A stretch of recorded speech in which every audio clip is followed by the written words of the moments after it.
ইরানের সর্বোচ্চ নেতা আয়াতুল্লাহ আলী খামেনি এবং প্রতিরক্ষা মন্ত্রীসহ শীর্ষ সামরিক কমান্ডারের নিহত হওয়ার পরও দমে যায়নি ইরানের ইসলামী বিপ্লবী গার্ড বাহিনী।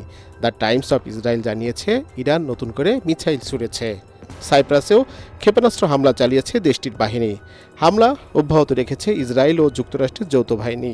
ইরানের পশ্চিমাঞ্চলীয় শহর মেহরানের একটি রেজিমেন্টের সদর দপ্তরে করা হামলায় 43 সেনা নিহত হয়েছেন। ইরানের উপর প্রায় 1200টি বোমা ফেলা হয়েছে। এতে ইরানের বিমান প্রতিরক্ষা ব্যবস্থা কার্যত ভেঙে পড়েছে বলে দাবি করা হলেও ইরানের পাল্টা হামলা অব্যাহত রয়েছে।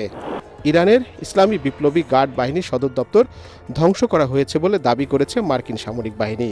যুক্তরাষ্ট্র ও ইসরায়েলের সাথে ইরানের বিরুদ্ধে যুদ্ধে এবার পরোক্ষভাবে যুক্ত হয়েছে যুক্তরাজ্য। দেশটির প্রধানমন্ত্রী কেয়ার স্টারমার একটি ভিডিও বার্তায় বলেছেন, ইরানের মিসাইল ব্যবস্থায় হামলা চালাতে তাদের ঘাঁটি ব্যবহার করতে যুক্তরাষ্ট্রকে অনুমতি দেওয়া হয়েছে।